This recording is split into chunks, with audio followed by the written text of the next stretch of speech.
Good morning. My name is Alec Feretti, and I'm here to discuss Hispanic genealogy.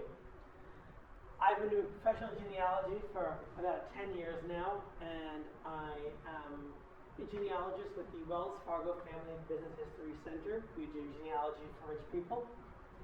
And I am also on the board of Reclaim the Records. We're a nonprofit that seeks to restore public access to genealogical documents. I'm the president of the New York Genealogy and Technology Group, which is a small informal group of New York-based genealogists who strive to learn how to best utilize technology in their genealogy research.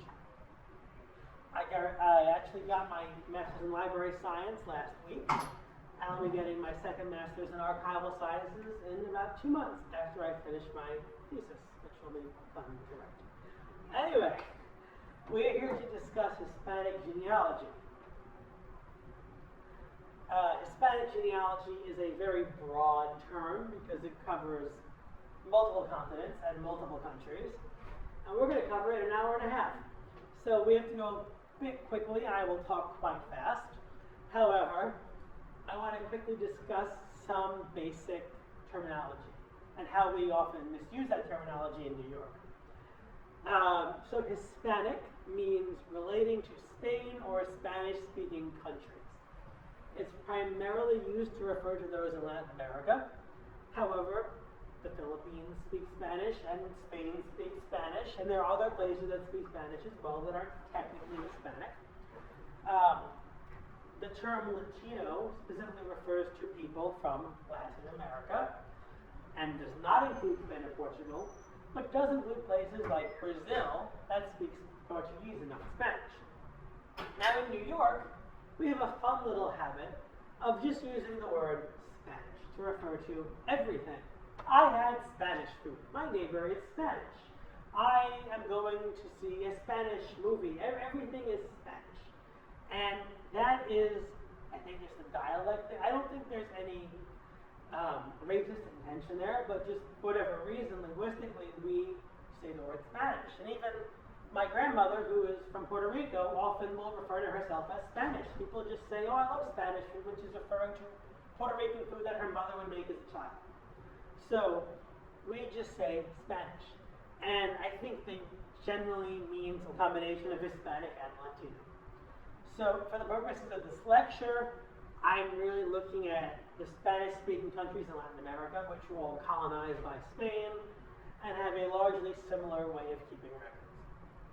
Now, the terms Hispanic and Latino get into a lot of very sensitive issues regarding the interplay between race and ethnicity and identity, and I am in no way qualified to discuss that.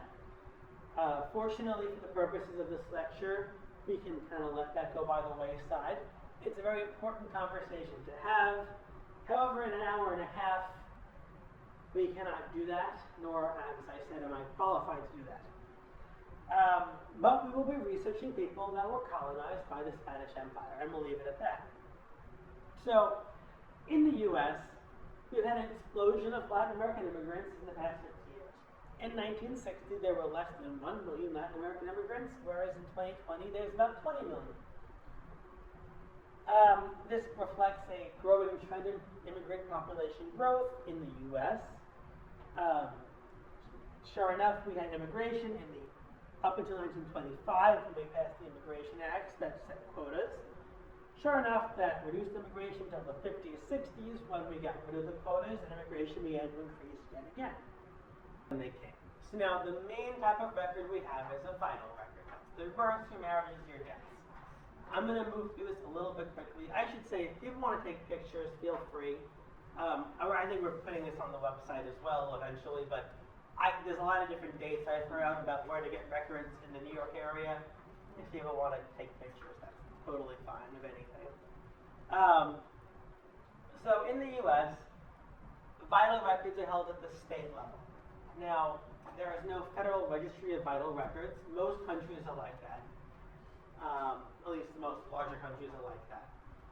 And in the U.S., we can get vital records at the state level and usually at the town level as well. There's 2 copies that were maintained.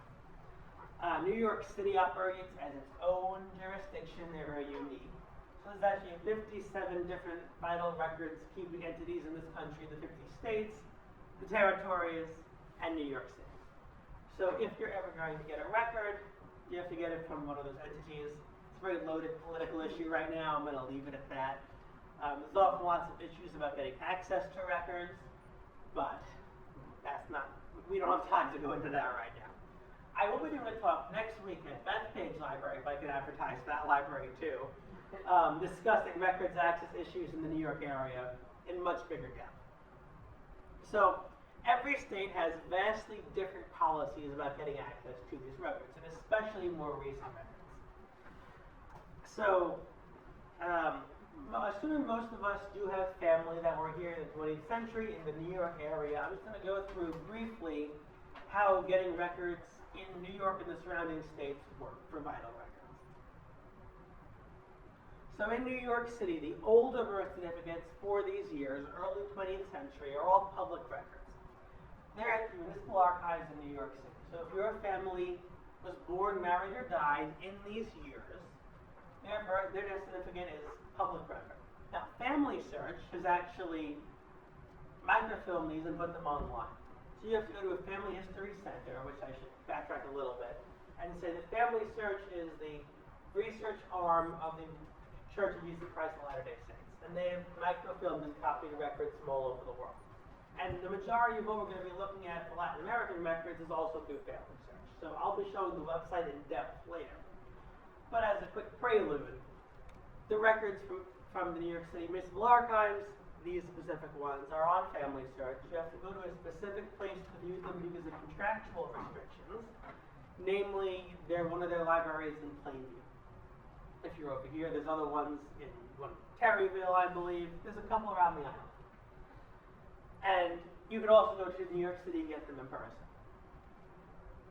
So, this is the birth certificate. It would contain fairly standard information, the name of the child, name of the parents. Often the spellings will be quite off because the people, if you're looking at immigrants' records, this is people from Italy. All the spellings are a little bit off because they didn't know English at the time. Sometimes you'll even find vital records in the U.S. in the language of the people who are creating them. So I've seen vital records in Czech, I've seen them in Italian. They're supposed to be in English, but sometimes things happen. If the midwife and the informant don't know English, they'll fill it out in the native language, which of course creates even more indexing problems when 100 years later, somebody's trying to key in a month in Czech, and they don't know what it is. And my friend was just telling me last week that it took her a year to find something because it was all in Czech, and it was completely misindexed. This is a marriage record. Looks fairly similar, contains information about the parties. The main information you get from a vital record, I should clarify, are the names of the parents. If you're working backwards, that's probably the most important data point. There's lots of other things, occupations, addresses, witnesses, names. We could spend a whole lecture on vital records. But in brief, the parents' names would be the main goal of getting a birth, marriage, or death record. So you could trace another generation back. You have a death record here. These are all public in New York City. And parents' names, gives cause of death, dates, addresses. Okay, the more recent stuff. Now this is where I imagine this is more relevant to the slideshow. So New York City is very private about their vital records. There are currently some lawsuits happening to try and open up their older records that I'm working on. However, for the time being, birth records from 1910 to the present, deaths from 49 to the present, are held under a bit of a lock and key.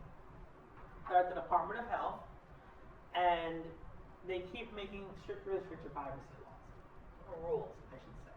So if you're trying to get records of somebody who was born or died in these time periods in New York City, not in New York State, but New York City, it's difficult.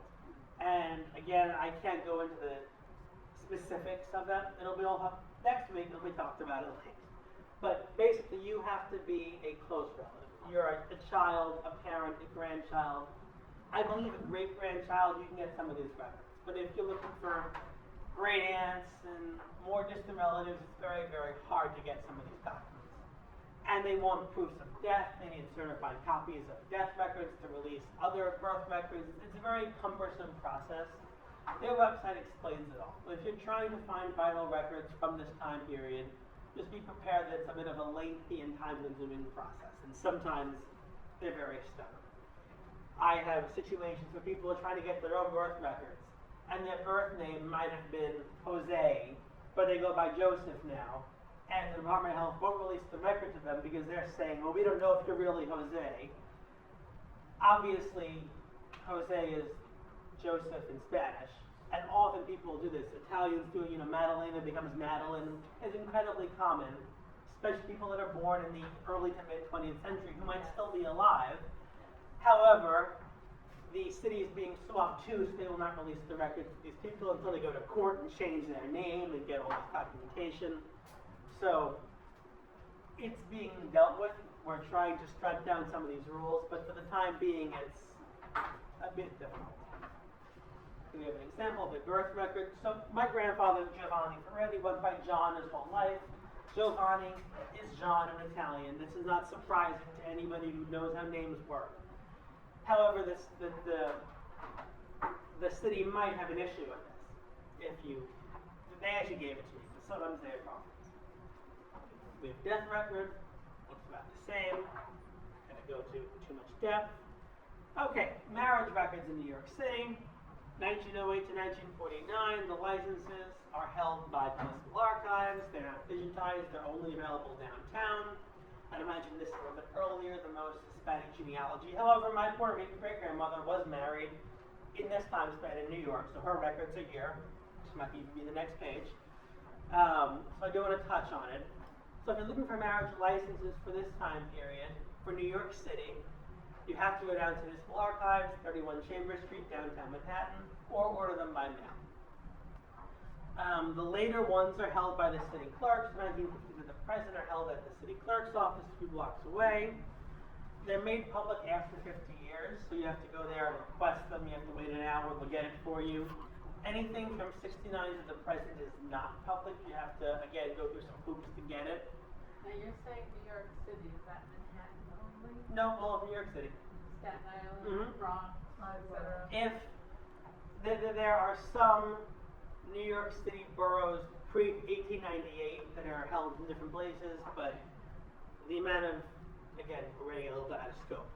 But, 1895 Bronx records, sometimes they end up in weird places. But 1898, when the city was consolidated on, plus Manhattan and Brooklyn, from 1866 on, is all what I'm talking about here. Okay, this is my Puerto Rican great-grandmother. So she's married in 1930. Actually, her anniversary was yesterday. Her 80th anniversary would have been yesterday. She's obviously deceased. They were married September 27th, 1930 to 1 in Brooklyn. And this is the marriage license, the certificate. Is there a second page? Yes. So again, it contains information. Sure enough, we have Rose Martin instead of Maria Rosario Martin Puñales. She goes by Rose Martin.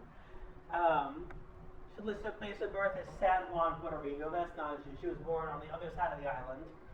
So she abbreviated in the same sense that you might say you're from New York. People think New York City. You don't say, oh, I'm actually from Brentwood. It's a hamlet of the town of Islip, which is near Nassau. People just say New York. So similarly, people often in the olden days would say the nearest large major city. And this was not a Hispanic thing. This was an everybody thing. The amount of Jews would say they're from Minsk, but they mean anywhere in Belarus. It's a very common thing. Italians say they're from Naples. In the case of Grandma Rose, she said she's from San Juan. She was not. That's all part of the challenge. Okay, so now to find these records, because I've said where they are, but what does that actually mean? We've published indexes to find all of these records, or many of these records, online in various databases, repositories, in various formats. Quickly again, I don't want to get too hung up on this, but the Italian Genealogical Group and the German Genealogical Group are two of the genealogy groups on Long Island. they've created an index to most of the earlier births, marriages, and deaths. They're all available on their website. They're in the process of revamping the website. That's a little bit clunky at the moment. Ancestry.com is a subscription site, for those who don't know. Ancestry is kind of the competitor to Family Search, which I'm going to go into in a few minutes. Ancestry, you have to pay a subscription. Family Search is free because they're a nonprofit.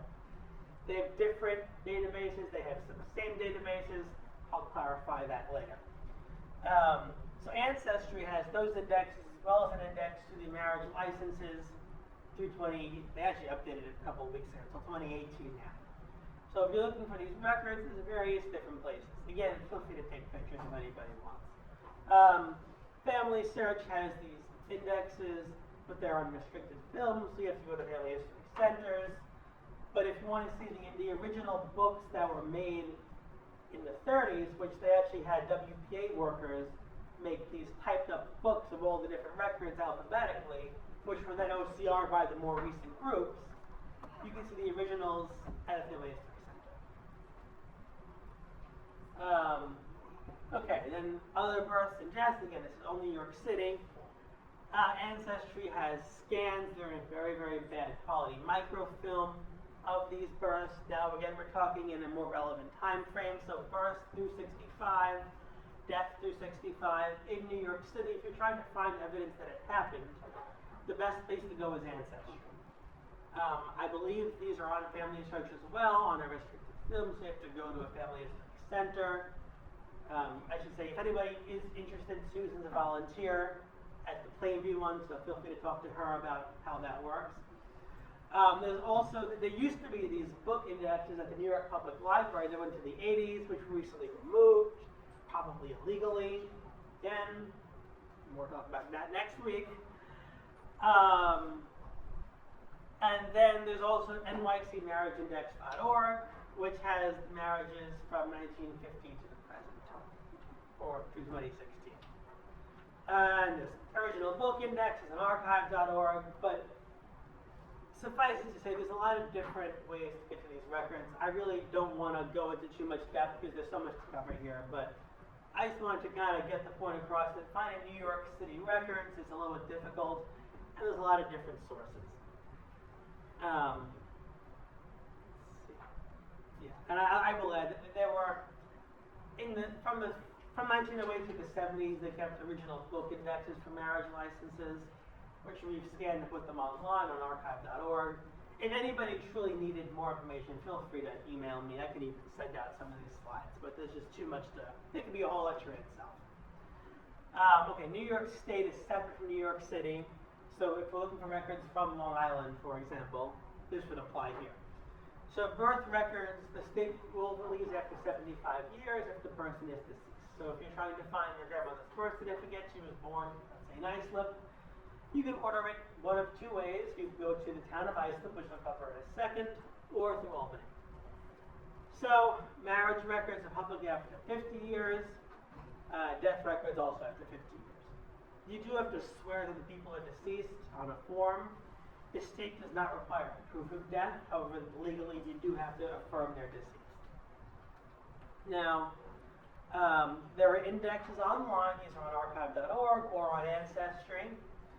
And they go through the 60s for marriages and deaths and 40s for births. And if you find them in the index, you can then order them from the state more easily because you have their certificate number. Okay. So now, ordering records from Albany is very difficult, or I shouldn't say difficult. It's very time-consuming because they have originally it was up to a year. I originally spoke to somebody a couple days ago who it took a year and a half. It took Albany 8 months to get somebody a death certificate of somebody who had died in the 60s or 70s. So sometimes it's easier to go to the town in which the event happened. Now, a key point here for all vital records is that they're almost always registered where the event happened, not where the person lived. It's usually the same place.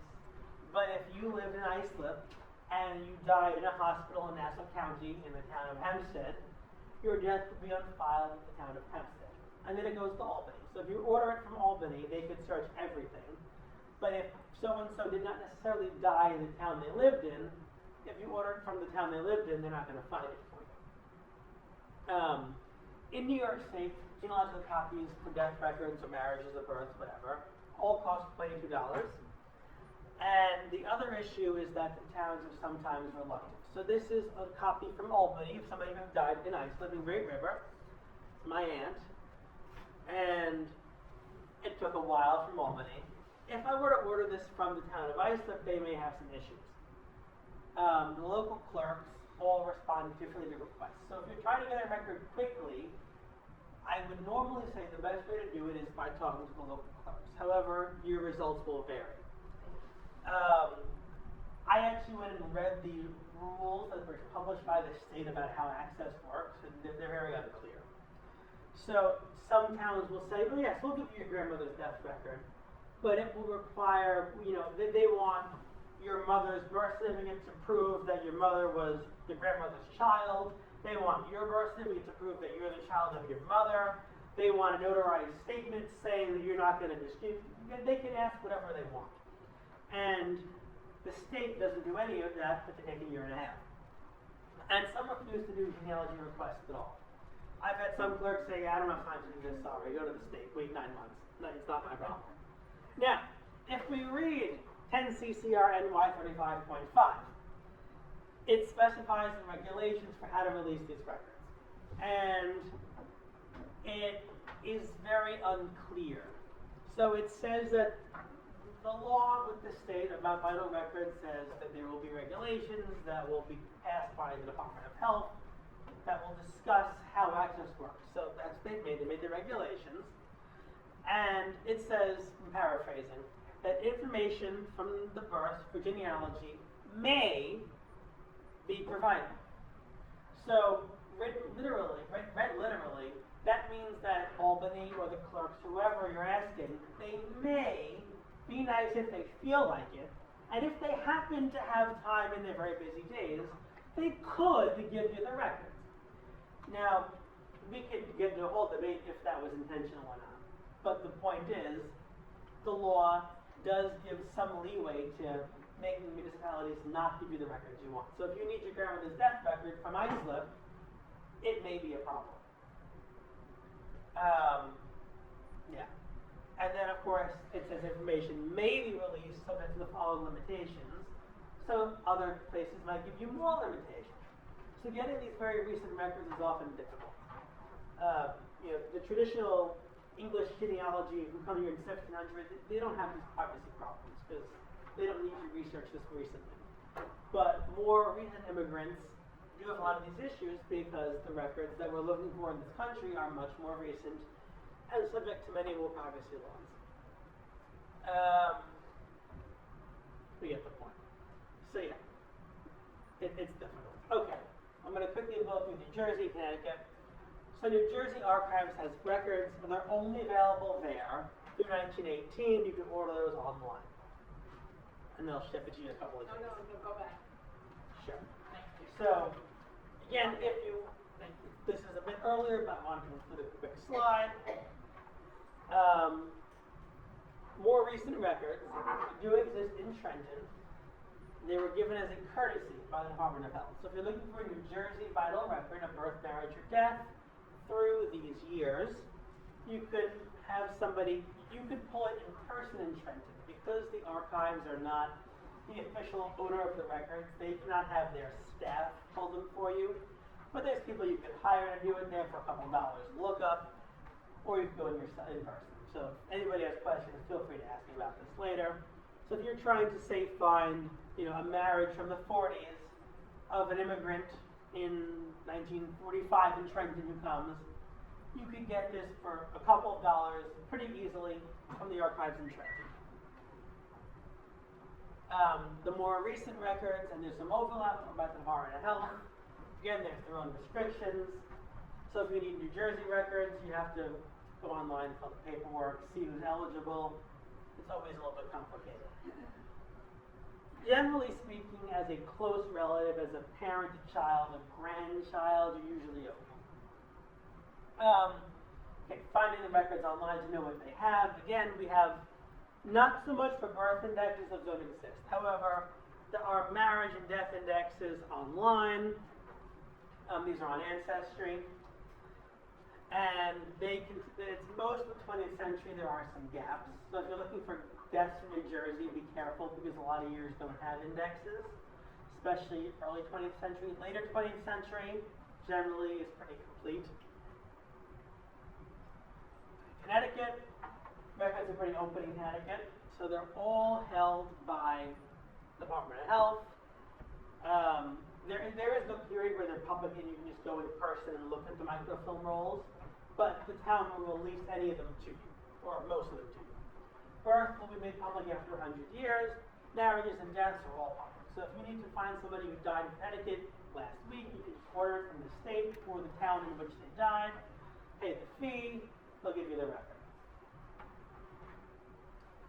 The state library has indexes on their website through these years. They very recently transferred them over to Ancestry, but the original index was at the state library. Ancestry has those indexes now in addition to more recent ones through 2012. So if you're trying to find a death in Connecticut, it's fairly easy. And again, the main value of all these vital records is that we can trace back further. So if somebody dies in 1996 and we don't know their parents' names, we can go to their birth, marriage, death record. We'll find out where they were born, where their parents' names are, sometimes where their parents were from. Every form asks different questions. So even if it seems silly to get a record, there's a possibility that even a record that's fairly recent might say something new. If a death record from 1987 asked where were your parents born, and the informant was your great aunt Cecilia, who's now deceased, she might have said, oh yeah, they're from a specific town in wherever, and it may be a clue. Just yesterday I was doing something and a record happened to say place of birth, County Galway, Ireland. It doesn't normally be that specific, but sometimes it does. Okay, immigration naturalization record. This is more fun. So, 1920, I'm going to quickly outline 20th century immigration for you guys. So in 1924, we set the Immigration Act, which set quotas. And it was a convoluted way of setting what the quotas were, but basically, in order to keep the balances of ethnicities the same as it was in the late 19th century, they set maximums on how many people from each country could come per year, which effectively halted immigration. Up until then, basically anybody who showed up and wasn't an anarchist, a communist, riddled with disease, or a criminal will be let in.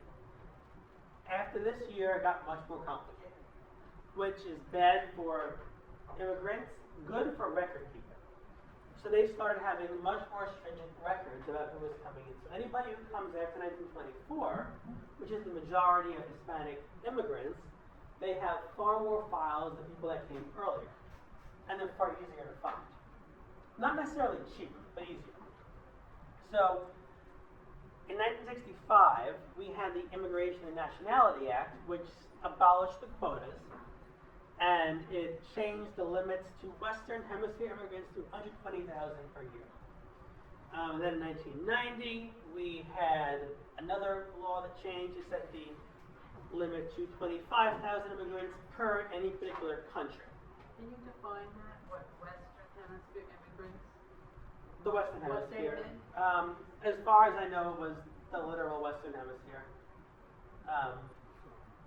I guess technically they don't. I know what you're saying. Sorry. Yeah, I believe that just means the Americas, and I don't think they were talking about East Asia, but I'm not particularly sure. In the context of Hispanic genealogy, they're referring to Latin America. But actually, yeah, that's a good question about East Asia, because I guess that is. I think it extends from Western Europe across the states. So technically, the Western Hemisphere is, at the very, very western section of Britain. It includes a little bit of Iberia, and then there's probably some, South Pacific islands that are included. But the Western Hemisphere, by and large, would be the Americas. The edge cases of French Polynesia or some of those countries that might be in the Western Hemisphere, I'm not really sure. Good question. Okay, so passenger manifest. So originally, when you would come, we have the story, you come to Ellis Island on the ship, Statue of Liberty. These passenger lists are available online on Ancestor and Family Search on Ellis Island's website from about 1820 to 1957. Until the Quota Act of 24, this was the official record of arrival. So if you were trying to prove somebody came into this country, the record you would find was the ship manifest. After 1924, that changes. I will add, the National Archives is slowly trying to digitize very, very, very bad quality microfilm of more recent records of the 50s and 60s. It's going to come online eventually, but for now, all we have are passenger lists. This includes flights through 57. There's also a lot of flights from the late 40s, early 50s that were never preserved. Right? It's not flights, all passenger lists. There's most passenger lists from New York survived. All the other ports of entry, and there were 1 million, they did not save the overwhelming majority of the passenger lists from the late 40s to the mid 50s. So there's a big gap. Why? It was carelessness. And whenever they were preserving the records and microfilming them, for whatever reason, I don't know if it was the National Archives, if it was INS, whatever organization it was, they just didn't microfilm them. It happened a long time ago, and of course, the originals were destroyed half a century ago. The originals were all destroyed, I should add. I believe the entire warehouse of Ellis Island passenger manifests, the originals, were scrapped for pulp for $1,000. We have the microfilms, which are in varying quality, but the originals were scrapped for $1,000. So this is an example of a more late 20th century manifest. So if someone's coming in the 50s or 60s, they might be on a list that looks like this. It's not going to contain that much information because it's not the official record of arrival. It'll give a name, sometimes an address, an age, a passport number, but it'll be mostly just a list of names. The naturalization. After an immigrant fulfilled certain requirements, generally they had to live here for about 5 years, but would always change depending on the time period, they could become a U.S. citizen. As history goes on, the process becomes more formalized, which is, again, making it easier for Hispanic immigrants because generally Hispanic people are coming later, they're naturalizing later, their records are much more simple. In 1850, if you were a court with a clerk and a seal, you could naturalize. So you could be run around on horseback. If you were a court in the Midwest, you could naturalize somebody and the records could be God knows where. More recent records are much more easy to find. So we have the Immigration Acts in the 50s, which eliminated racial restrictions to citizenship. So after 1952, anybody can naturalize, as long as they fulfill the other requirements. And the way this would work is you file a petition. Earlier ones you'd have to file a second document, or you file a declaration first saying that I want to become a citizen. Then a few years later you make your petition. They got rid of the first step in the 50s, so you only have the petition. Or I believe that the declaration was optional. Okay, so now naturalization records are generally public records. The ones from 20s, 30s, 40s, but even more recently into the 60s and 70s are incredibly detailed. They will have specific information, places of birth, immigration records, immigration information. They're very, very good sources. So if you're finding an immigrant who naturalized around this time period, you want to find naturalization records. Unfortunately, later ones become more sparse. So if you're looking for the 80s and 90s, you should get the naturalization record, but it's not going to tell you that much. After 1990, when they had the new laws, they actually became no longer public records, and we can't even get them anyway.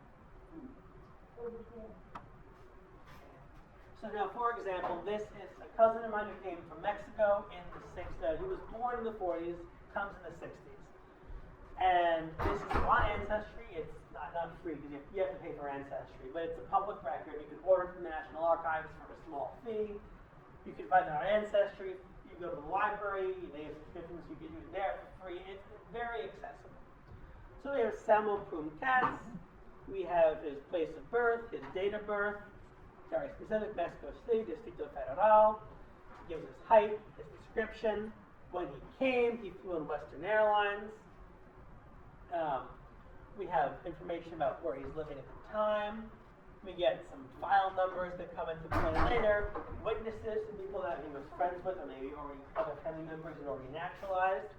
These records are very useful. And earlier records that Italians might be researching from the 30s, 40s look about the same. By comparison, this is a record from the 70s or 80s, 84. It has my cousin Catherine Donovan, born County Waterford, 1918, but it's not that useful. So it's still useful. It gives a place of birth, date of birth, but it's not going to be that incredibly rich source that you might find in the earlier pre-70s records. Signature. That's about it. So now, to find immigration records, at least the more recent ones, the easiest way to do it, and of course the expensive way to do it, is by going through USCIS, which is the federal agency that handles all the immigration records. Now, I'm going to summarize a little bit, but we have four main kinds of files that will be relevant in this time period. There's C files, AR2s, visas, and A files, which I'm going to go through all of these in much greater depth on the next slide. Okay, so the naturalization certificate files are called C files, for certificate, which existed from 1906 to 1956. So again, we're looking a little bit earlier than the big wave of Hispanic immigration, but still in the time frame where people would have come. Basically, what would happen was you'd naturalize, and after 1906, a copy would be kept by your local court, and a second set would go to the government. It was INS for much of the 20th century, now it's USCIS. Regardless, they have the files, and they would compile everything into one bundle called the C file. And it would contain what I was talking about with the declaration, the petition, and correspondence. Sometimes you'll find letters from your ancestor, they lost their record, they're writing to the government to try to get a new copy of it, and you'll find actual correspondence in these files as well. And from 1929 on, they have a photograph of the immigrant. These were usually microfilms, so they exist as poor quality images, but they exist. So now you can order these from USCIS, they can search for you, I'll get into that in a moment. And if you naturalized in this time span, it's kind of a one-stop shop. So you can go to the court, and you have to figure out what court they naturalized in, which can be difficult. Or you can just go to USCIS and order it directly from them. But it's expensive. Now this is an example of a certificate of citizenship, of naturalization. The quality is not so great because it's a microfilm. There's a picture. If you don't have a picture of your person, this is better than nothing. The courts did not keep this, only the immigrant, and USCIS got it. So you might even have some of these in Europe.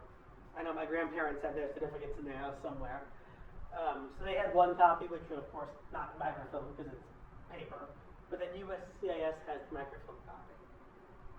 And they'd also have the petition, terrible quality, but if this is all you got, it's something.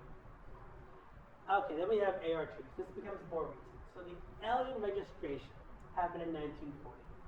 When World War II broke out, they created a law that said anybody who had not naturalized, or anybody who was not naturalized, had to fill out a form called an AR2. And this happened for 4 years. So everybody who was 14 and older filled out this one form. If they were not naturalized, all held by USCIS. You order it from them. Expensive, but easy. So if you are not naturalized in those 4 years, unless you were hiding, you have an AR2, which gives you your name, place of birth, where you came in, immigration information, lots of fun stuff. So if you're a bit lost, you can just go to USCIS, get this one record from that 4 years. Everybody should have it. Visa files, created from the Immigration Act. Now, when I said that the passenger list was the official record of arrival through 1924. That changes in 1924. The official arrival record is the visa.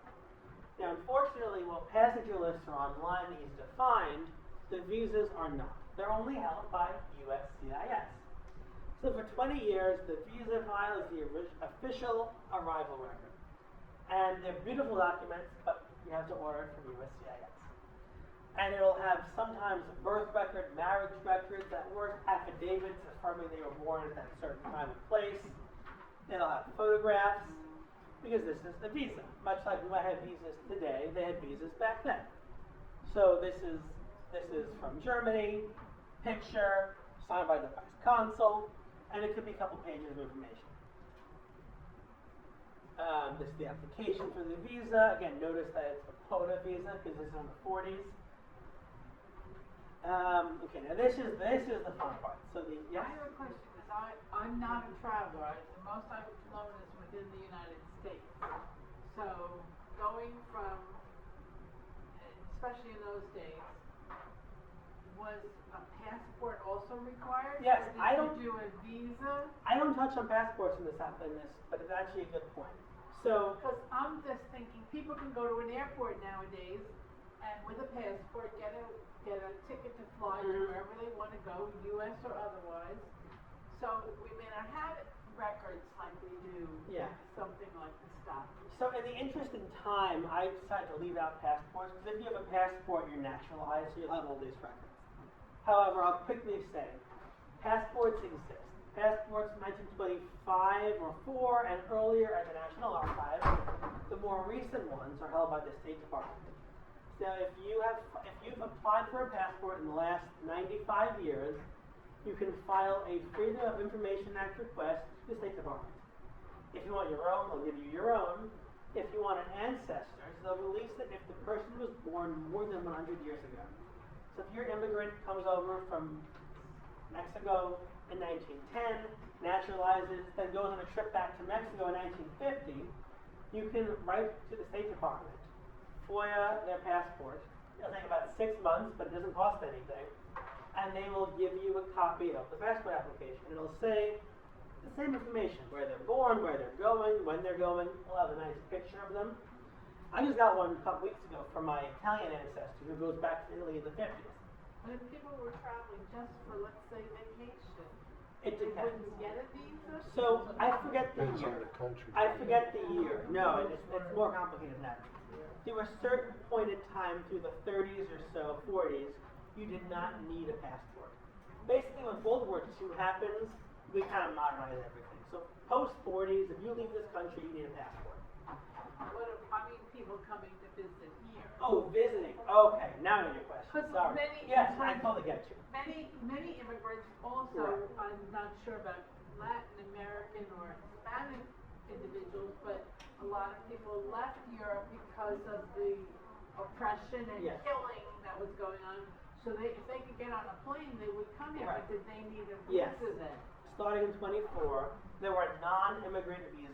I don't have any examples in the slideshow, but if you look at passenger list, you'll find it. It'll say, like in 20s and 30s, you'll often see a stamp that says non-immigrant visa because they're coming to visit. Those records were destroyed Why? They are so important. because they weren't residents. The U.S. didn't care. Once they left, the U.S. got rid of them. Those Now, are the most important people. you'd think. Because many of those people did try to hide Right. that. So I have an uncle that came here for a month in 1928. He lived in England. He had a visa in 1928. At some point it was destroyed.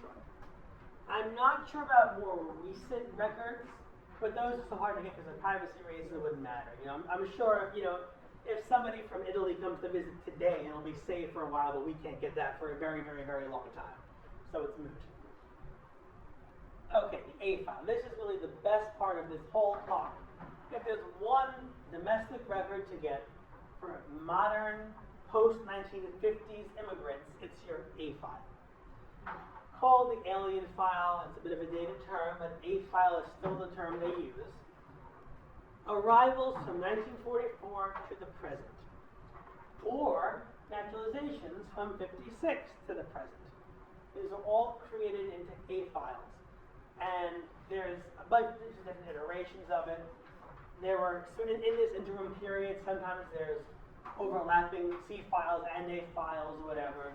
But for more recent immigrants, starting in about the 50s, the A file becomes the official record of arrival. And anybody who's coming in 56 or later, or sorry, 44 or later or so has an A file. And as sometimes there's weird things where we'll have a C file and an A file for this period of time, but again, it's a little earlier than we need to talk about. So essentially, 56 and on, everything will be in your A file. And you order this from USCIS. Each immigrant is and was assigned an A number. And for aliens who naturalized, right, so it gets a little bit convoluted for this middle step because there was a two-step process of creating A files. So the ones who naturalized in the middle of these 2 years would have an A file and a C file. Get afterwards, 56 and on, which is most of what we're talking about today, everything's in your A file. So this is my grandfather's A file. He comes from Malta in the 60s. This is certificate of naturalization. We have a picture, all this fun stuff. We have his naturalization petition from the 70s.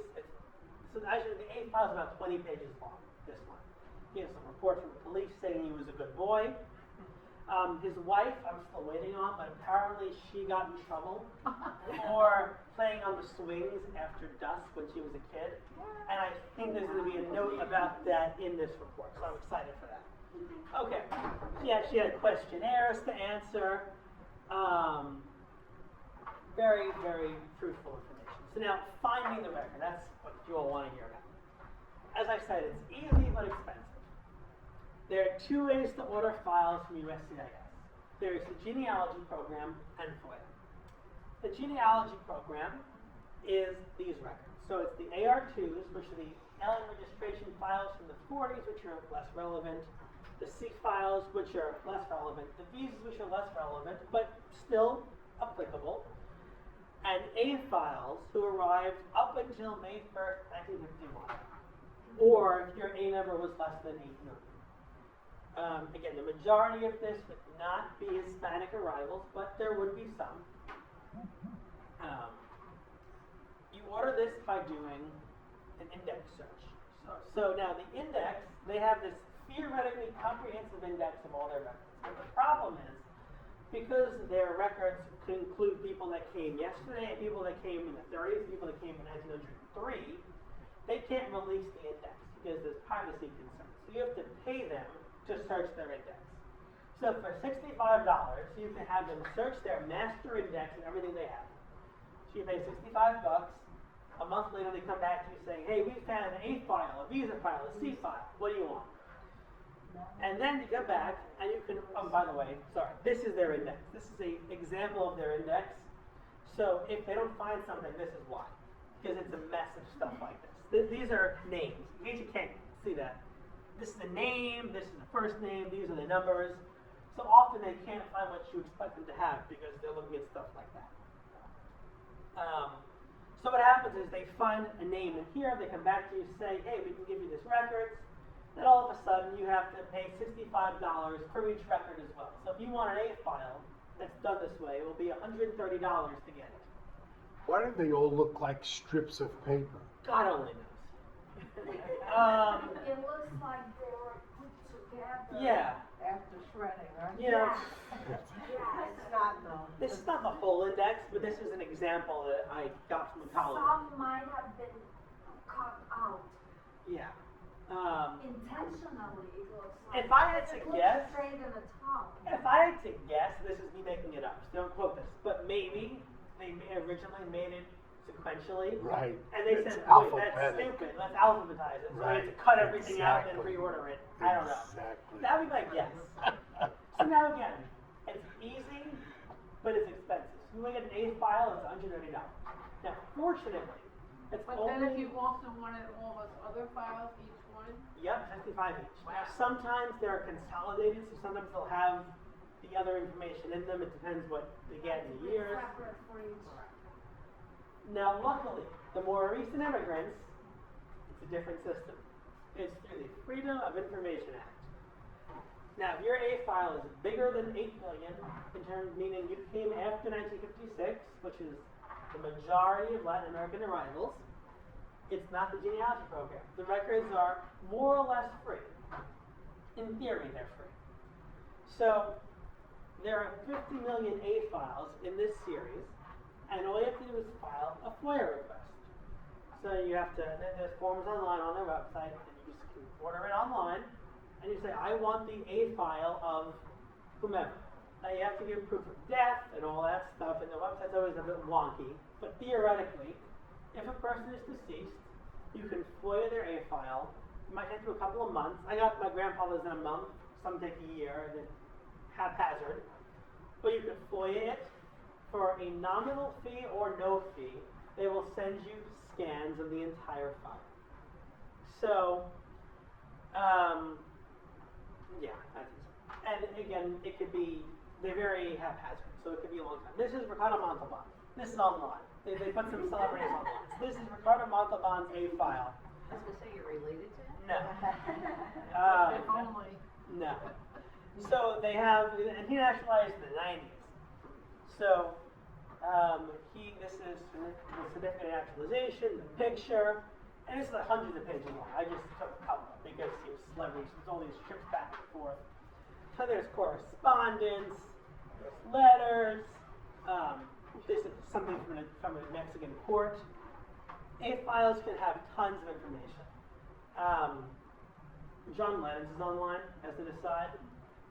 Hundreds of pages discussing letters from representatives of Apple Record Company about, despite his marijuana convictions, why he's not a bad influence on the U.S. public. And they're analyzing the lyrics of his song, saying, he wrote a song called Imagine. He's a peace-loving man. He wants nothing. He's not an anarchist. It's hysterical. Now, our Ancestors A files will probably not be as fun because we're not celebrities who got arrested who were trying to come to the country. However, these A files, even for non-John Lennons, can be dozens or hundreds of pages. Okay, so anybody who comes since World War II should have a record pretty much like this. It'll have information about your parents, where you're from, birth certificates, marriage certificates, lots of information. So if you're trying to find out where your recent ancestor came from, this is the first thing you do. Okay, Latin American records. So, moving backwards. Now, once we figure out where we're from, then we have to figure out what to do with that information. Luckily, the U.S. record should be complete from this time frame. Now, people sometimes come early 20th century, it's a little more difficult. I couldn't, that's just regular immigration record strategies that we don't have time for.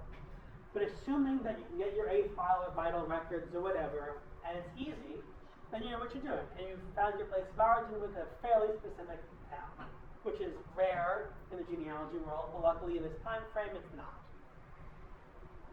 So, every country is a bit different, but because almost everything in Latin America was at one point a colonial possession of Spain, the record keeping is fairly uniform.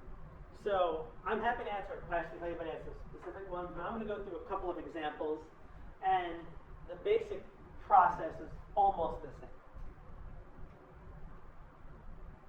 And I should say that the Spanish kept incredibly detailed records. Yes.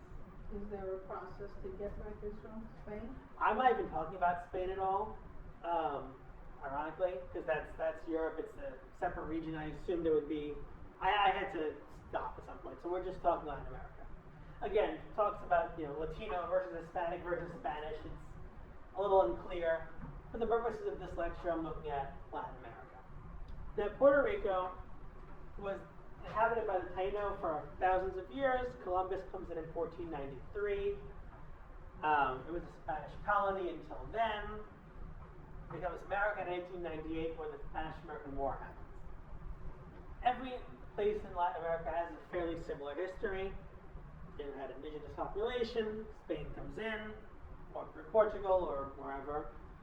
Some European empire colonizes them, and then they eventually will get some form of independence. Puerto Rico does not have independence.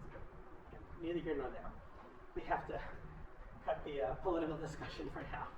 So we have civil records. Now, we say vital records in the U.S. Civil records is the term the rest of the world uses. Why? Because we have to be different. So now the registros civiles, which are civil records in Spanish, in Puerto Rico begin in 1885. And before that, the vital records, civil records, whatever you want to call them, are essentially under the domain of the church. So the Council of Trent in the 1560s, the Pope says, of all the priests of the world, you must create records of all the births, marriages, and deaths, or baptisms, I should say. So in theory, there should be a parish record of every single Catholic person from the 1500s till now. They don't survive, usually, but often there are church records that go back to the 18, 17, 16, 1500s, sporadically. So, 1885, you have the vital records by the government, earlier by the church, and most countries are going to be similar. Okay, then our next main record would be the census. Again, in Puerto Rico's case, the U.S. began to enumerate Puerto Rico in the 1910 census. I showed an example earlier. U.S. did an additional census in 1935 of just Puerto Rico. There was a slave census taken in 1872 in preparation for emancipation in Puerto Rico. And there were also censuses that were done by Spain in Puerto Rico in various years in the late 19th century. Every country will be different. You'll have to research what exactly happened in your particular place of origin. Okay, now reading the records. We have nacimientos, births. For those who speak Spanish, this should be much easier than it is for me. But here we have a typical early 20th century birth record. This is Puerto Rico. I'm going to show you other countries, but they all largely follow this format. So you'll have a typewritten form with handwritten details. Later ones will have the boxes like you see in American records, but this is a pretty standard early 20th century record in Latin America. So, here we have the name, Ada Aris, so it's the given name. Bar is her father's surname. Mustelier is her mother's surname. Here there's an annotation saying that the person, a notation about how the person died in 1989. So on occasion you'll find the registrars actually went back and cross-referenced. So if somebody got married or died later, they'll stamp the birth record saying this person is dead. Not always, not usually, but on occasion you'll find that. Okay, so the record opens up discussing where it's happening in Lajas, a municipality in Puerto Rico, when it's happening, who's there, who's coming to announce the birth. Then there'll be a second section saying when the birth happened, to whom it happened, what's the name of the baby. Will be a line saying that the parents are so-and-so and so-and-so. And then they'll often, and this is the best, if I could say the best part of Latin American records, the grandparents' names. The grandparents' names are on the birth record. And sometimes marriage records. And because they take their both parents' surnames, and often a baby might have her great-grandmother's maiden names on her birth certificate. Not the full name, but her, the great-grandmother's surname will be on the record, which is unheard of in the United States. So, just a quick translation, if anybody wants the photograph or whatever. The time, 1918, 10 a.m. It'll say who's coming. There'll be a section about how they're at the town hall. It'll say what time the baby's born, who was there, the legitimate child of the declarant and his wife. It'll say where they're from.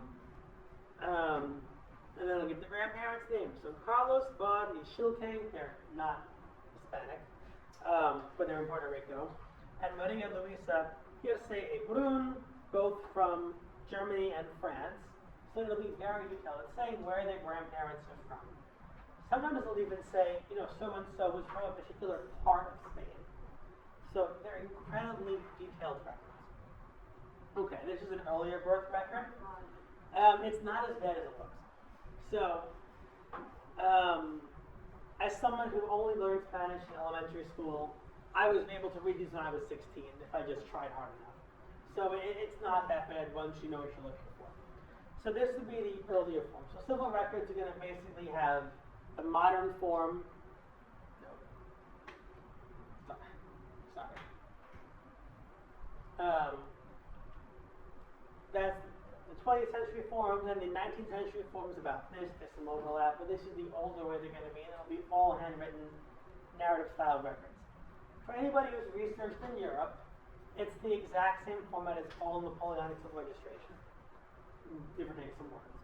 So it's saying, on this day, in this place, so-and-so comes to town hall to announce the birth of a child named so-and-so, born on this day, in this place, to these people. It's all in the passive voice, because that's how they all like these records. But really, any record in Europe and Latin America, they're all going to look like this, in almost the exact same format. Lo and behold, in the city of San Germán on the 16th of December 1898, and La Ciudad de San Germán on the 10th it's very clear once you read the record, because it's all the same format. So I'm not going to go through reading these records, because you don't need to read my birth certificate, but understand that every record from this time period will be in the exact same format. So it's going to open up where we are, then it'll say where the birth happened, who was there, what the information is about the parents. It'll then say when the girl was born. It'll give the grandparents' names. They're all going to be the exact same format. So once you learn what the words are, and of course, if you have to be able to read, of course, in Spanish to some degree. But because the records are so uniform, even if you don't speak Spanish, I'm not remotely fluent in Spanish, I can very easily read these records because they're all going to say the same words. Question.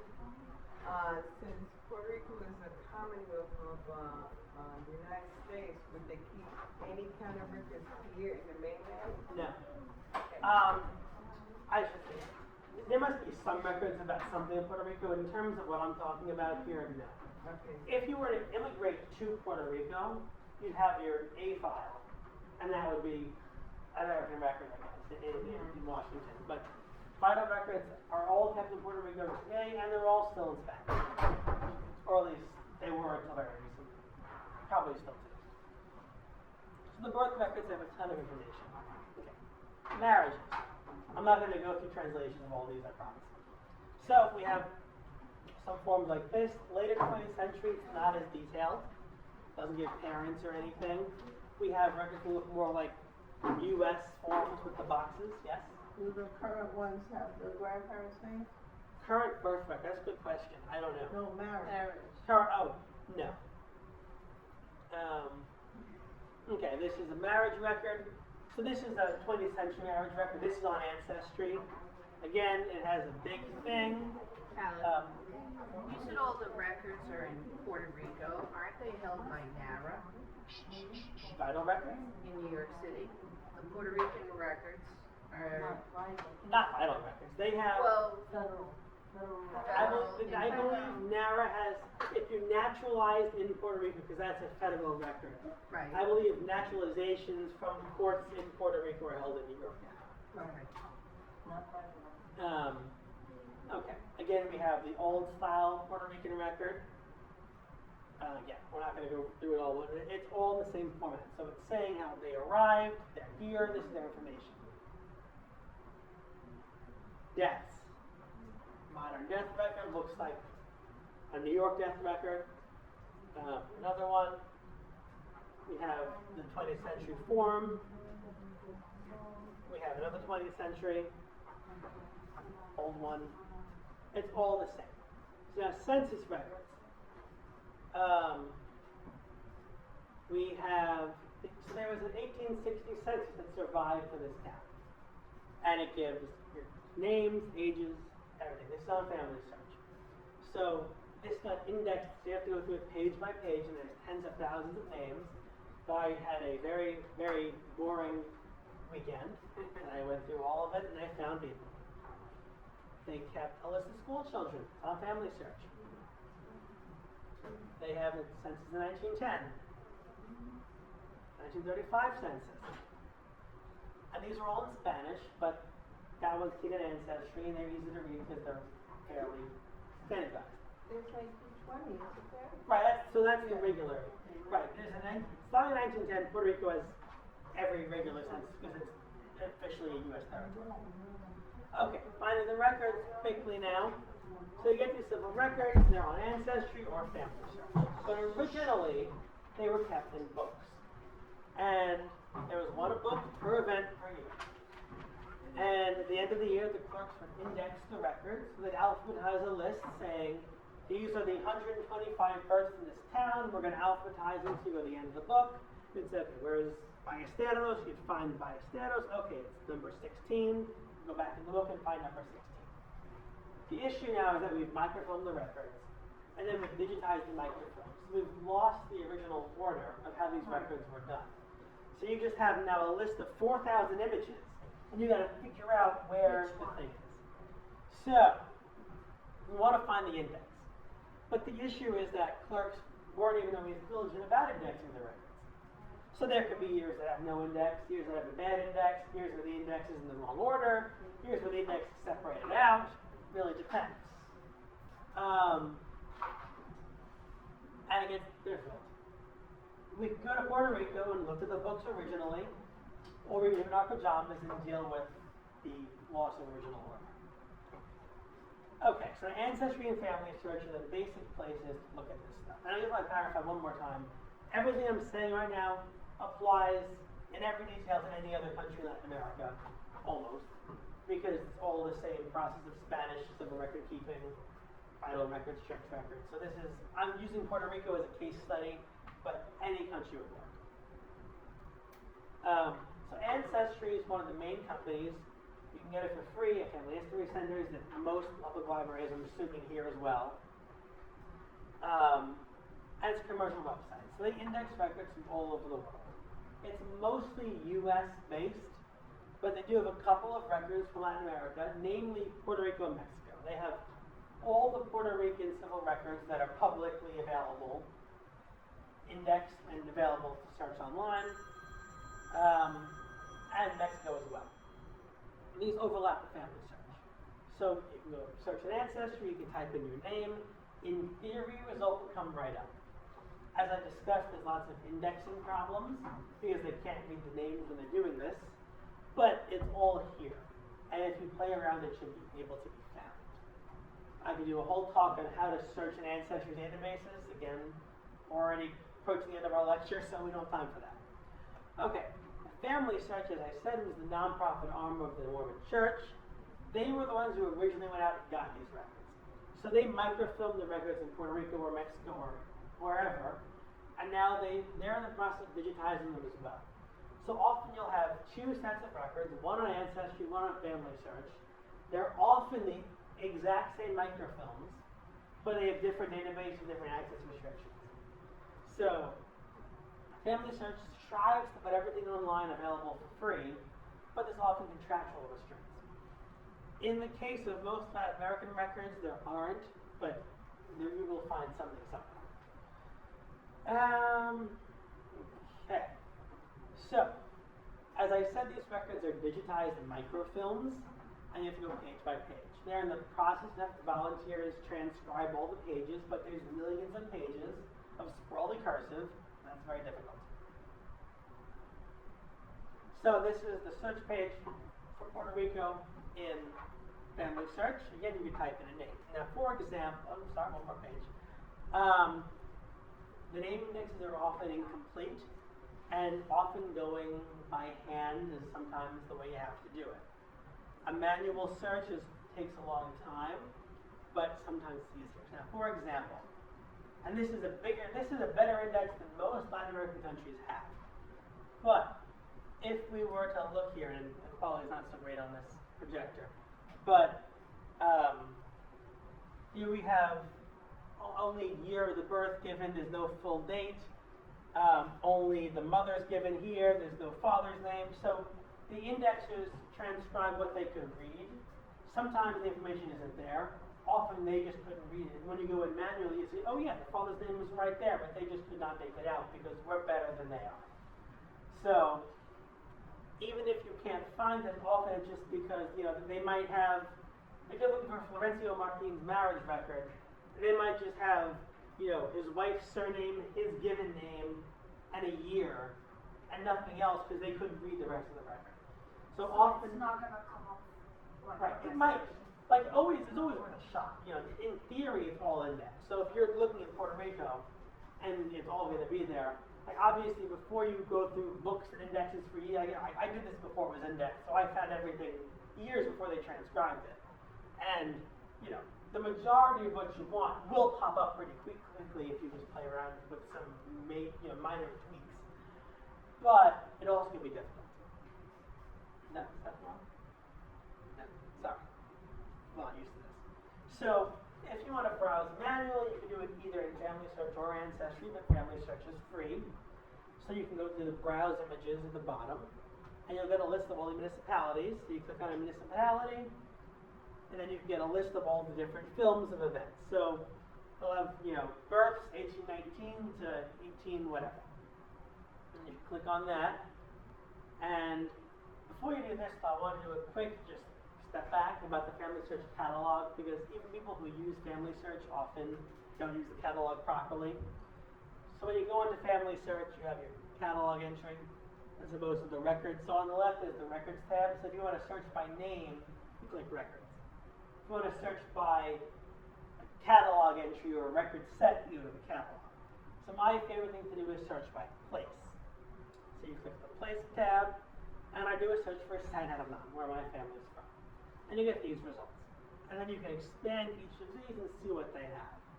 Now, often they're cataloging, I don't want to say it's bad, it's just legacy from when it was cataloged hundreds of decades ago. So often, things will be weird, so you have to play around. But for example, here we have under civil registration, civil registers, you click on that, you get your list of everything, it'll give you a little description, it'll say where it is, and your list of films. So this is another view, what I was showing you before, where you got the list of the different books. You can also look at it this way. The camera icon means you can click on it and view the images. The magnifying glass means that you should be able to click on the magnifying glass and just search that film by typing in the name. And as I said, proceed with caution, but it is indexed to some degree. To a large degree. Okay. Now, as I was saying, because we're looking at these records in a very derivative way, it can be complicated. Because they can have filmed all the births together. So births of 1890, 1891, 92, 93. It could be births, marriages, deaths, divorces, or not divorces in this case, but births, marriages, deaths of 1890, then all three of 1891, then all three of 1892. They could have filmed anything in any order. Sometimes it's out of order entirely. It just depends on what was available at the time. So you have to be careful. Primarily, it'll be births for 5 years, all filmed together, and that's one microphone. But sometimes it's not, and you have to be careful, because then you can be looking at the wrong thing. So when you click on the camera icon, you get a screen like this. And as you can see, it's literally a book, title page, with the actual records. And there's a fairly generic format it'll look like, and it'll be this. So, in this case, it's births, 1896 to 1900. They happen to have cataloged the actual book numbers that San Herman used. So it says L for Libro, book, 22 through 27. So we know that there are 6 different books that the municipality created in the 1890s that comprise these years. So then here we have, there's 2,441 images in this microfilm of those 5 years of books. And if you want to scroll manually, have at it.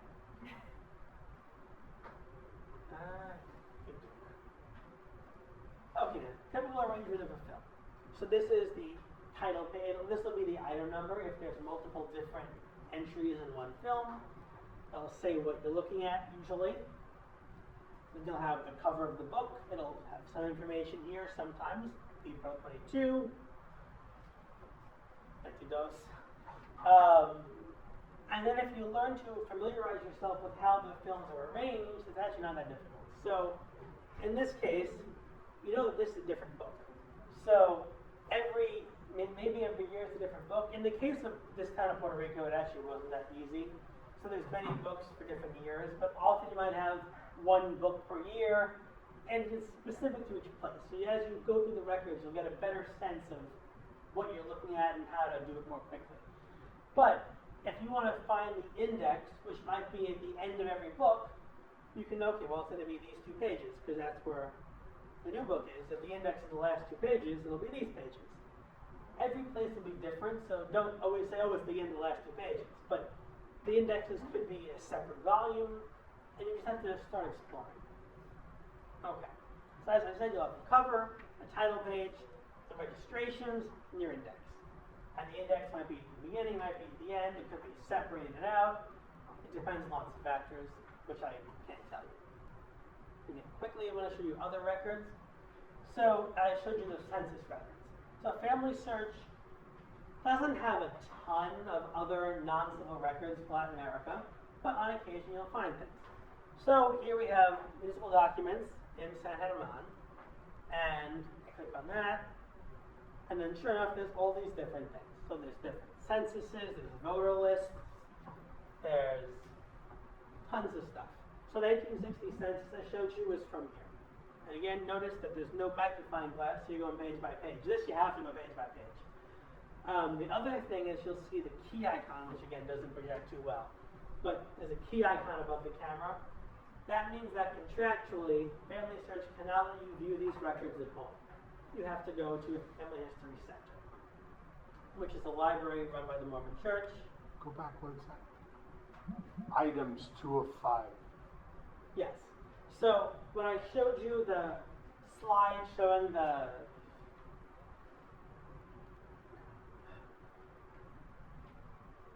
so often there will be items like this. So when there's multiple items per film, I should say that the term they use is item. So the item number might be 1, might be 7, might be 20. Sometimes there's no item number, but if there's different items on a film, it will be notated. And because they've been doing this for decades, their procedures have always differed. And an item would be, Anything. it could be from another town. Yes. Sometimes item 1 will be one town, item 2 will be one town, item 3 will be one town. Sometimes they'll make it very easy. Item 1 will be. tied to a certain year? Yeah, it'll usually specify, like item 2 through 5 are the population census, box 57 through 60 to 97, whereas item 1 is the something else from 1895. It's really, you have to read the catalog because it's always going to differ. It's a different thing, and I can't be more specific because it's always going to be a different way of cataloging per the event. Okay. Who gets directions with respect to, you mentioned that every year they might change things. Who is giving them permission, or how they know, okay, this year let's change this, we're gonna go a different way? Is there any regulation about that? So families such as private entities, they just go to the government of whatever place they want to That's get. the government. And they say, we want to do this. And they're basically at the mercy of whatever the government says. So they'll sign a contract saying, we agree to do this, you'll do this. If the government says, we don't do that anymore, Family Search could sue them, but they're not going to, because generally they don't want to sue the government. Yeah. So they're kind of at the mercy of what the governments tell them to do. So that's why it's always finicky. Okay. I want to give you one more point about the catalog. So let's say you do a search for Ponce. So you get your civil registration, your census, that's great. Notice up here how it says places within Ponce. As an artifact of their poor cataloging, because just keep in mind, they have millions of things. I'm not going to blame Family Search, it's just decades of cataloging millions of records. So they have Ponce here. However, places within Ponce, you click that button, and you get these two options. So you click another Ponce. So now it's cataloged as Ponce, Puerto Rico. And sure enough, they have 200 years of church records. And had you not clicked on the places within Puerto Rico, you would not have seen that. So whereas the civil records that were coming up starting 1885, there's church records on Family Search accessible immediately from home that start in 1753. Church records aren't as prevalent as civil records on Family Search for most of Latin America, but there are tons. I mean tons. So, always look. Okay. So again, I want to show you other countries in Latin America. Civil registration starts generally late 19th century. You'll have some exceptions. Bolivia starts in 1940. But generally late. El Salvador's coming up. Quick, I want to quickly show you some other countries because the world does not revolve around Puerto Rico. So Mexico. Civil records start 1859. There are no divorces from the 20th century, kept by the courts. We don't have any of those online. There's probably more Americans that got divorced in Mexico than Mexicans that got divorced in Mexico. I know I have three Mexican divorces in Mexico. They're all on my Jewish side. From New York. There were 3 New Yorkers who went to Mexico and got Wasn't the shtick that you could get him quickly? Yes, exactly. Oh yeah, right. Okay, so where are we? So the format's similar to Puerto Rico. Quickly show you. So this is Family Search's wiki. Oh yeah, Family Search has a wiki. So when I say, oh look this, research that, the Family Search wiki is almost always the place to go. If you just Google, Mexican civil records, Dominican church records, there will be an article on the Family Search wiki that will come right up. If not, you can always just add Family Search wiki to your Google search. It'll be a whole page. So when I say, look for this, look for that, that's the first place to look. Maybe the only place to look in a lot of cases. So in this case, they have a reference to all the different Mexican states that are available on Family Search. They might be missing 1 or 2, but almost all of Mexico is available here and indexed. Okay, so as an example, we have a Mexican birth record, handwritten, same format, in Ponchitlan, in the city, at 5 in the afternoon, with time. It's the exact same format as everything else. This is all created by Spain. I find the handwriting a little bit better in the Mexican records that I've seen. I'm used to the Puerto Rican records, so I don't mind it. But I feel like it might just be an artifact of how they did the microfilming. But I find these much easier to read. And they're narrative format. And it's the same. If you look at a record from Poland, it's going to be the exact same format. Plus or minus some things. So the grandparents might be in here and not over there. But if you can read the basic words, they're very easy. Here we have a marriage record, I believe, full page, the information. A later 20th century one, again, we have the format where it has the form where you fill out the details. Okay, civil records, as I said, same situation. They're indexed, they're on Ancestry and Family Search. Browsing is sometimes necessary, just kind of luck of the draw. Okay, census records. Mexico took a census every 10 years or so. The only one available to us is 1930. I was actually talking to my friend from Mexico City last week about this. He said there are a bunch of Mexican censuses that are locked away, we can't get them. But 1930 is online. Privacy or why? I'm not sure if it's as explicitly for privacy as it is in the US, but ostensibly yes. 1930 is online. Of course, Mexico City does not survive, or at least wasn't available for filming. But most of Mexico is surviving and around and online in 1930. So if you're in Mexico, you can just type into Ancestry or Family Search, it comes right up. Lo and behold, a census. It looks like every other census. Okay, the DR. Again, you can go to, this one happens to be catalog. You can search for it by name. You can, again, you pick your locality. It gives you your different books. It looks familiar because it's going to be the exact same procedure. You get your forms, so you click on it. This is a book of records. By the way, this is marriages in 1995. Sometimes these records, because there may be less privacy laws down there, and it's really country specific. So they said take them all. So we have marriage records from 1995. Turn up, we have the book cover, the record, again. The marriage license is dated 94. Ceremony happened later on. This is younger than me, this document. Not by much, but a couple months. Sure enough, again, there's an index, alphabetized, same format. El Salvador. So you can do a search for San Salvador. Again, you get all your different municipalities. You click on San Salvador. Now again, this is where you have to be sure you're looking at it properly, because there could be, and I don't know El Salvador geography too well, but El Salvador, you know, there might be provinces, cities, districts, towns that all have similar names, or, you know, if, much like New York, you know, New York City, New York County, New York State. You have to make sure you're looking at the right geographic location and not too broad or too narrow. And it could be cataloged improperly. But in this case, if you go within places within San Salvador, El Salvador, you have these options. You click San Salvador again. I'm assuming city, province, country.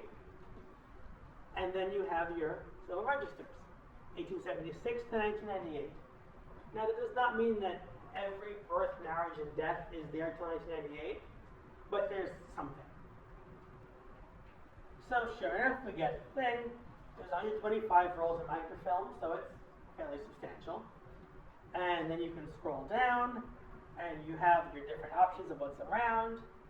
They're unrestricted because there's no key above the camera, so you can view these images from home. However, there's no magnifying glass, so you can't type it in. But sure enough, here they actually have the index books separate. So we have an index of deaths from 35 to 61.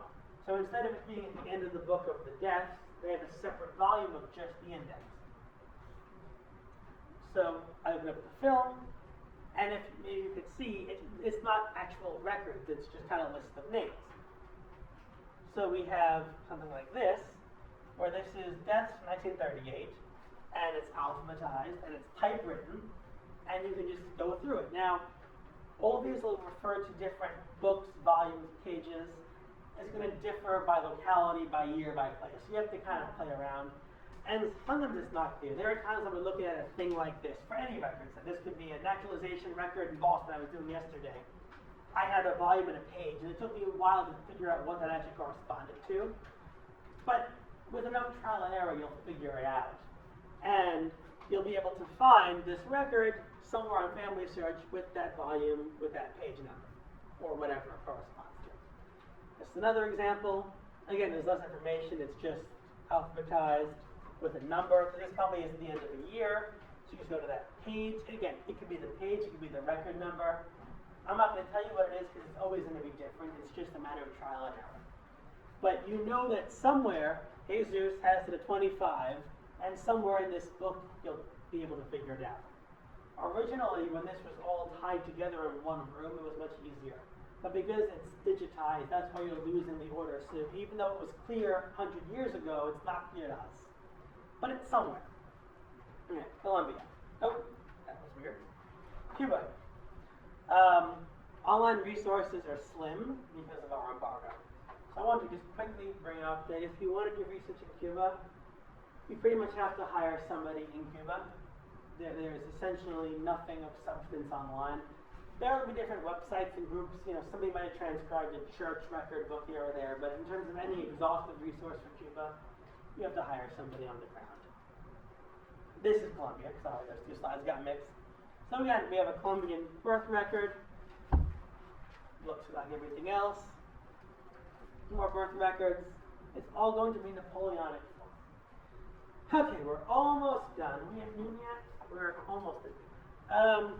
So, slavery. A couple of dicey topics, and we want to discuss them a little bit. So, slavery was... There were more slaves in Latin America than there were in the U.S. People often think of, Americans often think of slavery as the Middle Passages going to the South. When the overwhelming majority of slaves during the transatlantic slave trade actually went to Latin America. So, there raises the question, were our ancestors enslaved? Did our ancestors enslave others? Or both? So, slave records, especially at this time, are hard to come by, but there are things you can do. I want to touch on it. So slavery begins to end around the 19th century. It started with the Haitian Revolution in 1793. Then 1820s to 50s, all the all the nations in South America that were newly breaking free from Spain, they abolished slavery. 1833, England abolishes their colonies. France in 1848, 63 for the Netherlands. 1873, Puerto Rico abolishes slavery. It's still Spain at the time, not U.S. The U.S. didn't really have territories in the Caribbean, but we abolished slavery in 1865. Cuba in 1886, 1888 in Brazil. And at that point, there might be records that correspond to the changes that are happening there. So, often the records reflect the laws. So it's hard to say how records will be kept, if records will be kept.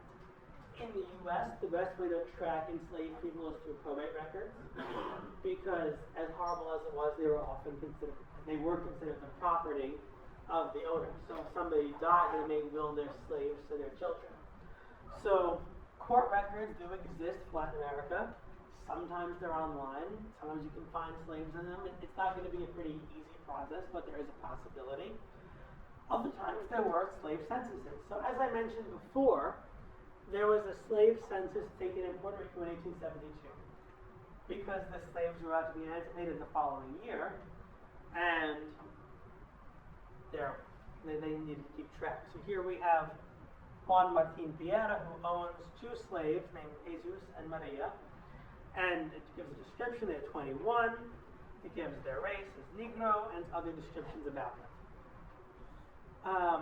There were British slave records. These are on Ancestry. So if you come looking at a British colonial possession, it is, I don't want to say easy to find, but if the records survive, they'll be in this database.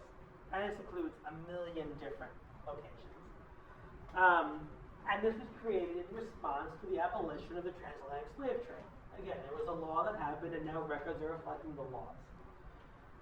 So now that there's no more slaves being imported from Africa, they wanted to keep tabs on every slave that existed so they could make sure nothing else was happening.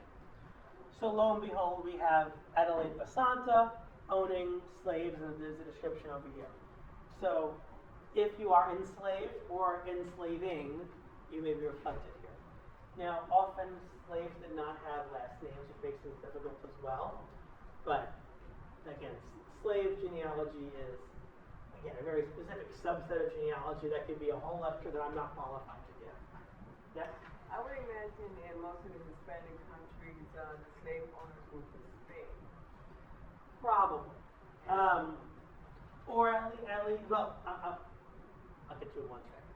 Next slide? Not yet. Okay. So quickly, if you want to do some searching to see what your particular place might have, you can go in the Family Search Catalog and search by location. But you can also just do a keyword search, I pointed out. So if you were to do slave or esclavos or something to that effect, you're going to be able to find a record set that's a little more hidden in the catalog. A lot of these are going to be unrelated records. But if you scroll, play around, you can sort by language and by area. You may be able to find something. So, there's Grenada records of, Grenada has the records from 1764. Somewhere in the catalog they have the word slave. I didn't go through that. I didn't find slave records specifically from there. But there are, in theory, records of slaves. There's indexes, there's registers. If you were to go in, you can find the index, you can find a record. It's very difficult work. I didn't even do it myself because it would take me a very long time. But if you were trying to find something, there are possibilities. Okay, now this might go into more of your questions. So I wanted to touch on racial designations. This kind of comes into play a little bit earlier. This is more encomienda system, Spanish territory, empire, time period, 1600s.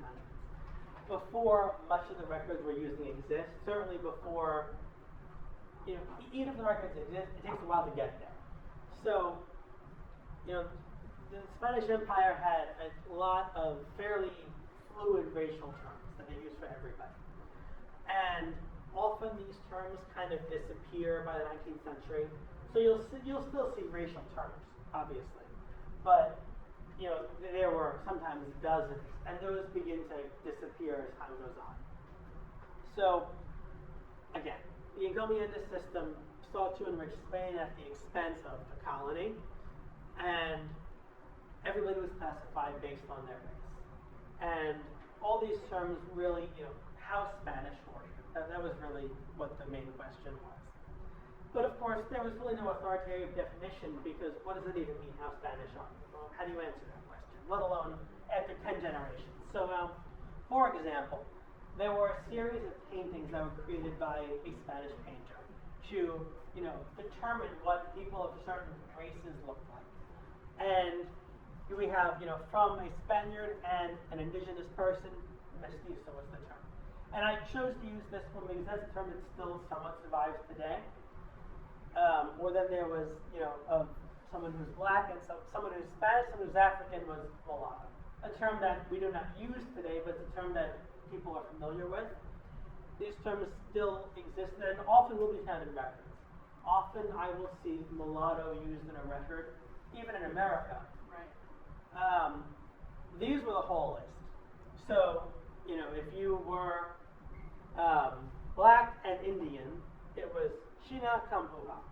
And there are a million different terms that, if you're 1/8 this and 7/8 that, 5/8 this, 1/8 that, 2/8 that. And of course, after a couple of generations, it becomes impossible to let's assume these were valid and not used for telepurposes. Even if we were trying to accurately ascertain them, after 4 generations, how would you even go about doing this? Yeah. To say, my family from Spain, or my family from Puerto Rico is overwhelmingly Spanish in origin. However, I can affirmatively say that I descend from at least one indigenous person because of the way my mitochondrial DNA results are. And, I'm not going to call myself Native American, certainly, but if you were hundreds of years ago, descending from mostly Spaniards and some Native Americans and a slave here who only, it's just such a difficult issue to tackle that it's very dicey. But fortunately, lack of a better term, these words don't really appear in most of the 19th and later records, 19th century records anyway. So unless you're working very far back, they'll rarely come into play. And even if they do, if somebody from 1780 says they're Loba, I would think it was a bit of a great assault. Now, did I'll cover that already? Yeah. So, these terms are racist and inaccurate and not used even in somewhat modern records. However, there is a legitimate question that does happen here about what are your geographic origins. If you came from Italy in 1910, you're Italian. It's fairly obvious that your family was in Italy, or almost your entire family was in Italy for hundreds of years. Latin America is interesting in the sense that people were coming from all over the world, and there was a large admixture, we call it.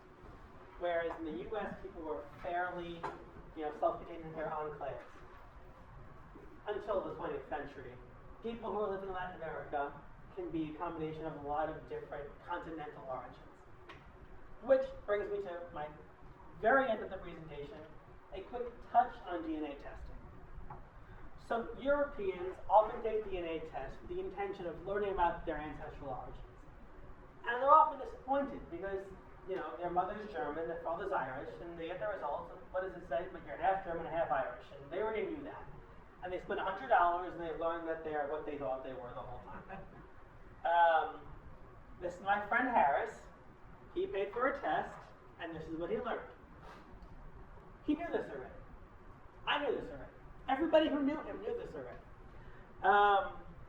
What did he really get out of that? Not a whole lot. Now, the secondary part of DNA testing, that's what we do as genealogists primarily, is that when we take a test, it compares us to other people who tested, and we can find genetic cousins. So I helped Harris find some genetic cousins, and that was relevant because we were able to learn about his family or whatever. But normally, when Europeans take these tests, I'm not going to say I ignore the ethnicity estimates, but it's not what I'm focusing on because often it's telling me what I already know. Now, if Harris tested and it said that he was entirely, Vietnamese, clearly something is at play here, and you'd have to give it further consideration. But learning that Harris is 100% Jewish doesn't really tell us much. Or some other examples, we have somebody who's half English, half Irish. Whoop. This is me? No, this is not me. This is somebody else who's, again, the European. It doesn't really tell us much. So, I think people kind of make fun of white people who always get these DNA tests and learn nothing. Well, yeah, if you're trying to match with cousins, there's immense value to DNA testing. But in terms of ethnicity estimates, not a whole lot. However, Latin America, it's quite different because there actually was a very large admixture from at least 3 different continents. And this reflects patterns of colonialism, the slave trade, and hundreds of years of history. So for example, this is my friend from Puerto Rico, and lo and behold, she's largely European. However, she does have, statistically significant results that do come from Africa and Taino population. My friend from Colombia comes up almost half Native American. Now, she's whiter than I am, physically, but at least in theory, to the best our science can tell, approximately half of her ancestors were indigenous. And these are still estimates, so I get it. It's another whole lecture this could be, but these numbers are estimates.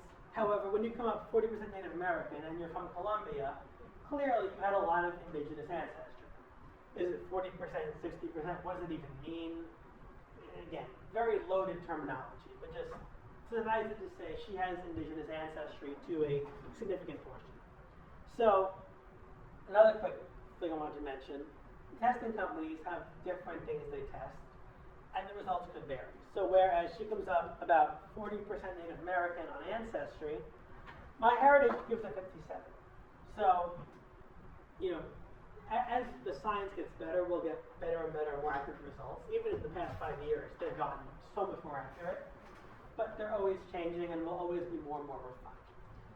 Point being, Latin American populations actually can learn something fairly interesting about their ancestry, their deeper ancestry by taking these tests. Because they may come out 20% African, 20% Native American, or maybe all European. And it's very hard to know. Okay, so I want to very quickly show you there was a genetic study that was done in Mexico. I don't know if you guys can read it in the back, but the red shows estimated admixture of European blood, and then Asian and African, where your Asian includes American Indian because it came over for the various grades. So the way the study says it is Asian, but they really mean indigenous versus African. And you'll see that the populations of different parts of Mexico actually differ fairly significantly. So based on the history of the region, you actually can generalize what one area, it might have been subject to more than another. But as long as we can test ourselves, this is not going to be that accurate. Yes, Peter? Oh, sorry. Where did you get that from? There was a study done. I forgot to get the blurb to cut it off. But there was a thing right here that said it. I think I should have dropped it by mistake. Again, another study that was done looking at various populations. These are more indigenous groups. But sure enough, they're shown they all have varying amounts of European ancestry. Again, we're not going to go into it in depth, but just understand that everybody in Latin America has some amount of everything, and these results from DNA testing companies can tell you something of insightful value. And before anybody asks, all the testing companies work similarly. Ancestry DNA is the biggest one. If you're interested in taking a test, that's the one you should generally test with. In general, how many generations do they go back? For cousin matching or for DNA? DNA. For ethnicity. And it's hard to say because for cousin matching, it's about 7 to 10. For ethnicity, that's a bit harder of a question because it's less concrete, but I guess about the same. Generally the results show you about 1,700 or so is the earliest.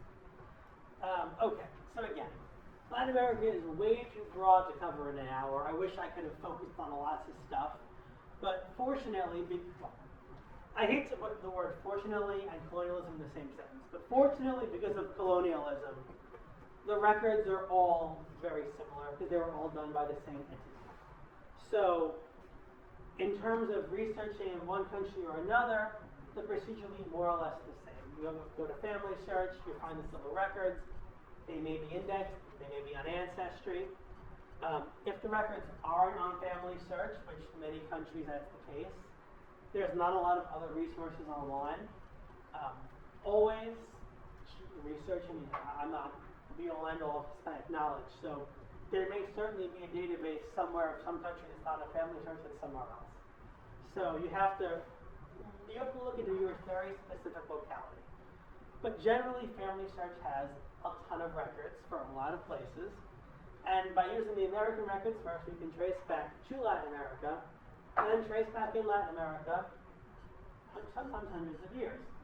Sometimes even back to places like Europe, depending on where they came. And that's all, folks. Do you have a website? I actually don't. I have business. I'm surprised. I'm involved with an organization called Reclaim the Records, Yeah. and we have a big web presence. We're always working to bring the records from New York. As I mentioned, we're talking to next week about that.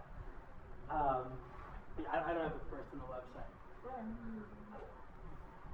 So yeah, if anybody does have a specific question about a certain country, feel free to ask. I'm not necessarily going to be the person to answer it, but I'm happy to try. Or not. There was a young lady that was disappointed about records being destroyed. Yes, that was me. Which records were them? That was visas given to non-immigrants. I feel like they're so important. Why would they destroy them? Is there another way to Well, as I was saying, the passenger list survived. And this is early, we're talking 30s, 40s, there 50s. might be another way to But find some If you information? came, in the earlier 20th century, they would be the passenger list, because those were not divided out. So all of those will survive.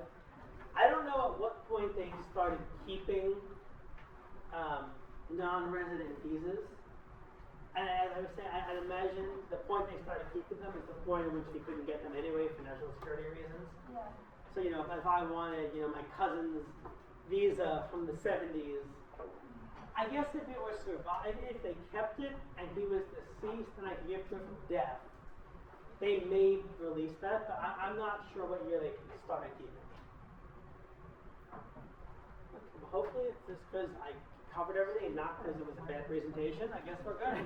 I do wanna thank you for coming here and from the city and taking the time and explaining this to us, how we can find and search our family past. I feel like it's so important because for not knowing the history, you cannot move forward. And I feel like family means so much to us, and this helps me to better understand and helps me to how I can better search for my grandma. Are you currently doing a search?